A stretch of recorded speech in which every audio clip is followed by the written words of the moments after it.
Welcome to federal का margin. ये है हमारा लेक्चर नंबर 9 जिसमें आज हम करने वाले हैं स्पीड टाइम ग्राफ। इससे पहले हमने डिस्टेंस टाइम ग्राफ पढ़ा था और ग्राफ्स पढ़े थे। वो वाले लेक्चर्स आप पहले देख लिया, वरना इनको आपको ये स्पीड टाइम ग्राफ समझते हैं। यार मैंने आपको पिछले लेक्चर में पढ़ाया था क्या, distance time graph. Distance time graph में क्या है यार, वाई एक्सिस पे डिस्टेंस होता है, आप वो चेक करोगे, और एक्स एक्सिस पे टाइम होता है, आप टाइम देखो कितना हुआ है और डिस्टेंस कितना ट्रैवल हो गया।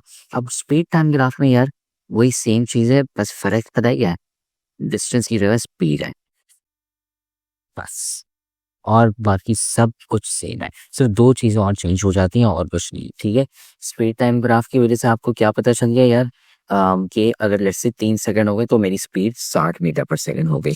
ठीक है, ये होता है आपका स्पीड टाइम ग्राफ और कुछ नहीं, बाकी सब कुछ सेम है। बस अब इसमें फ़र्क क्या है कि यार एक जो आपका ग्रेडियंट है, अब ग्रेडियंट पहले क्या था यार, हम स्पीड डिवाइड बाय, हम पहले डिस्टेंस डिवाइड बाय टाइम कर रहे थे, है ना, डिस्टेंस डिवाइड बाय टाइम।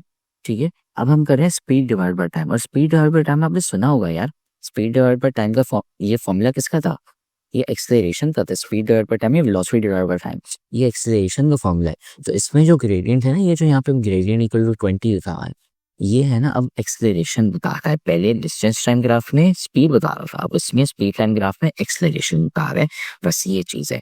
ठीक है, तो यहाँ पे आते हैं, डिस्टेंस टाइम ग्राफ था ना, वही सेम चीज़ है, बस डिस्टेंस की जगह हमने स्पीड लिख लिया। Why values tells this speed you are traveling at, while x value tells the time, वही same है। The gradient of the slope of the graph is the acceleration of the acceleration। ठीक है,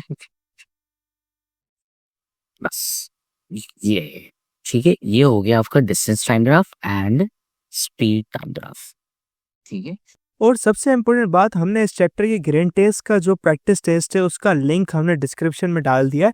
आप description में जाकर ये ऊपर पहला लिंक है, प्रैक्टिस ग्रेन टेस्ट को यहाँ पे जाएं और सॉल्व करें और प्रैक्टिस करें। यहाँ से आपने अगर प्रैक्टिस कर ली, आपके एग्जाम्स के अंदर एमसीक्यूज के अंदर 100% मार्क्स गारंटेड है। उसके अलावा अगर आपको हमारे फ्री नोट्स चाहिए, lecture, guest papers, model papers चाहिए, तो इस पहली वाली लिंक पे क्लिक करके आप हमारे चैनल को ज्वाइन हो जाएं, और दूसरी वाली लिंक को क्लिक करके आप हमारा व्हाट्सएप ग्रुप है इम्पोर्टेंट प्रीमियम, उसको ज्वाइन हो जाएं। ठीक है, अगर आपको ट्यूशंस वगैरह के अंदर एनरोल होना है, कोई डाउट है, तो ये हमारा व्हाट्सएप नंबर, इस पर क्लिक करेंगे आप डायरेक्ट व्हाट्सएप पे चले जाएंगे, और तमाम बुक्स के पीडीएफ इस वाले यहाँ पर आखिरी वाले आपके पास गिवन है। आप यहाँ से कोई भी बुक उठा सकते हैं, आपकी जो मर्जी चाहे, सारी की सारी क्लासेस का। इसके साथ साथ आपसे रिक्वेस्ट है, आप चैनल को सब्सक्राइब और वीडियो को लाइक भी करते हैं। अब एक और चीज़ है स्पीड टाइम ग्राफ में। स्पीड टाइम ग्राफ में यार पहले हम डिवाइड कर रहे थे ना, हम स्पीड डिवाइड बाय टाइम कर रहे थे, अब हम स्पीड और टाइम को मल्टीप्लाई करते हैं, तो यार वो क्या होता है, वो डिस्टेंस होता है। कैसे, क्योंकि t is equal to s divide by t. अब टी को उस साइड पर मल्टीप्लाई कर लो, s is equal to t. तो यार जब हम स्पीड डिवाइड बाय टाइम करते हैं तो हमारे पास ग्रेडियंट आता है, तो हम इसमें जब मल्टीप्लाई करते हैं तो यार मल्टीप्लाई करने से क्या होता है, आपके पास एक एरिया आ जाता है। जैसे हमने ये ले लिया, ठीक है, ये स्पीड आ गई आपकी, ये आपका टाइम हो गया, मल्टीप्लाई करो तो ये एरिया आ गया। ये एरिया यहाँ पे क्या बता रहा है आपको, ये बता रहा है आपको डिस्टेंस, क्योंकि वही है स्पीड इज, सॉरी ये है ना फॉर्मूला मैंने यहाँ पे उल्टा, distance equal to speed multiply by time. ये जो डिस्टेंस है ना, ये आपका एरिया है, क्योंकि speed multiply by time distance को बराबर होता है, और ये एरिया आपका। ठीक है, तो अब आखिरी चीज ये हो गई कि एरिया अंडर द ग्राफ, जो एरिया अंडर द कर्व है ना, area under the graph slash curve is equal to distance, बस और कुछ नहीं। ये हो गया आपका स्पीड टाइम ग्राफ और कुछ नहीं। तो स्पीड टाइम ग्राफ में यार ये वैल्यू आपने पढ़ ली, आपने है ना देख लिया स्पीड कितनी है, आपको पता करना है यार डिस्टेंस कितना है, आपने एरिया निकालनी है कि यार इस एरिया कितना है इसके अंदर, और आपको है ना एक्सेलरेशन निकालनी है, तो आपने ग्रेडियंट निकाल लिया, आप कोऑर्डिनेट सब्ट्रैक्ट करके डिवाइड करके, ठीक है, चेंज कैलकुलेट करके। ये हो गया आपका स्पीड टाइम ग्राफ। अब है ना आगे जाते हैं।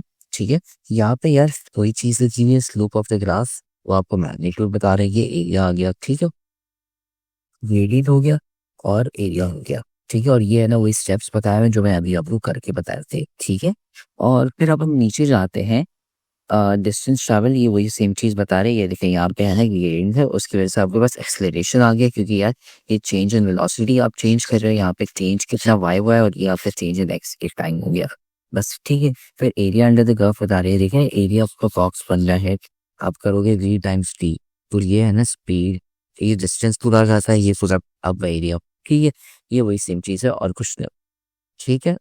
और फिर उसके बाद एग्जाम्पल 2.6 पे आते हैं, ठीक है।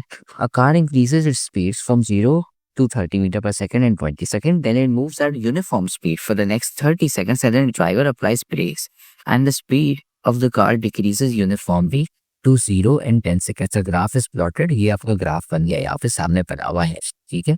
अब ये कह रहा है मैग्नीट्यूड ऑफ एक्सलेरेशन निकालो, ठीक है।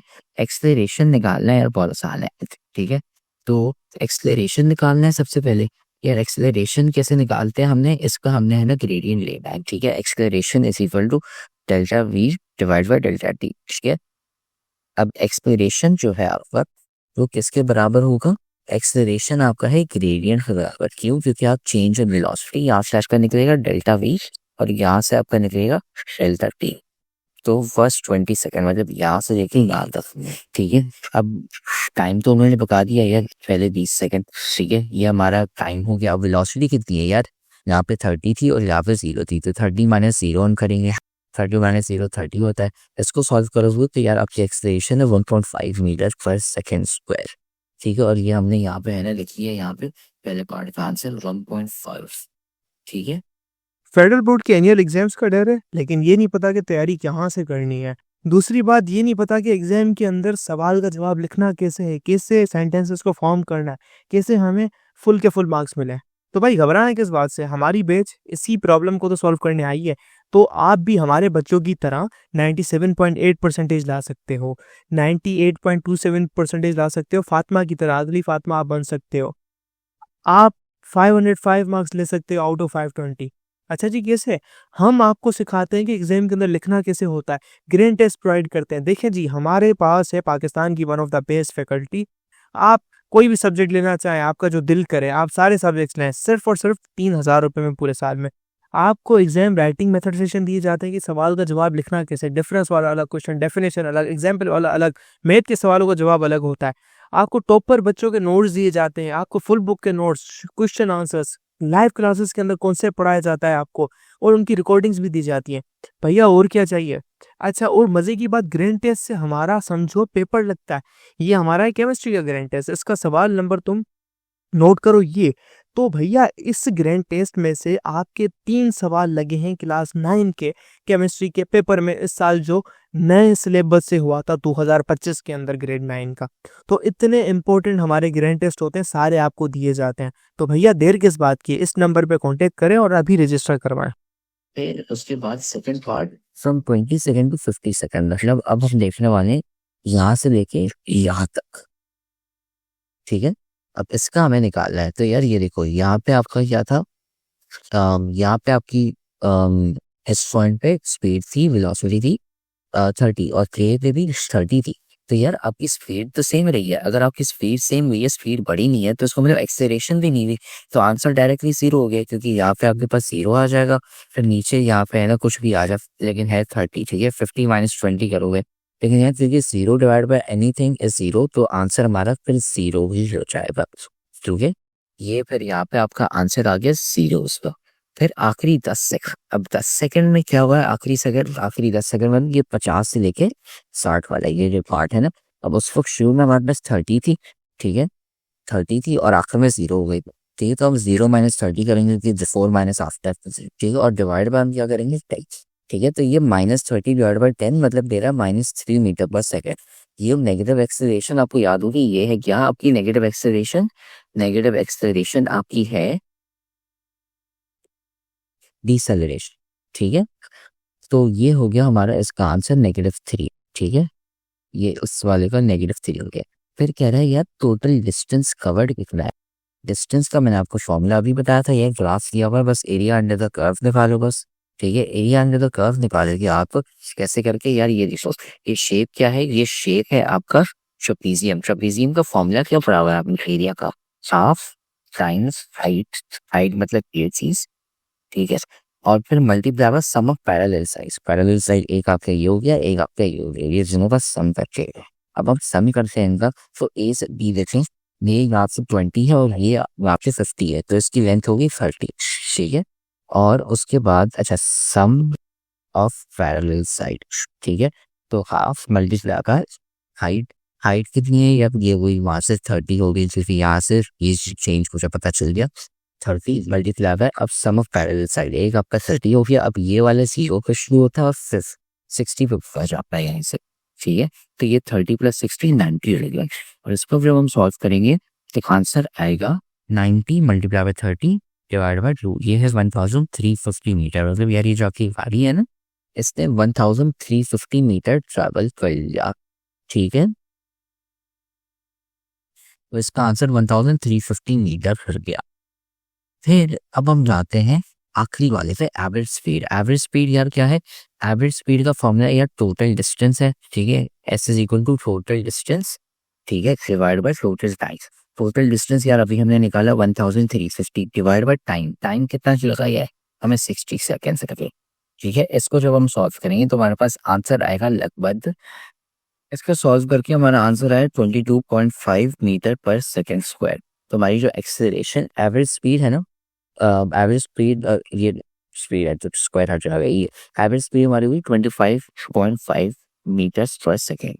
ये हमारे आंसर हो गए 2.6 के, ठीक है। और इससे हमारा ये चैप्टर पूरा खत्म हो चुका है।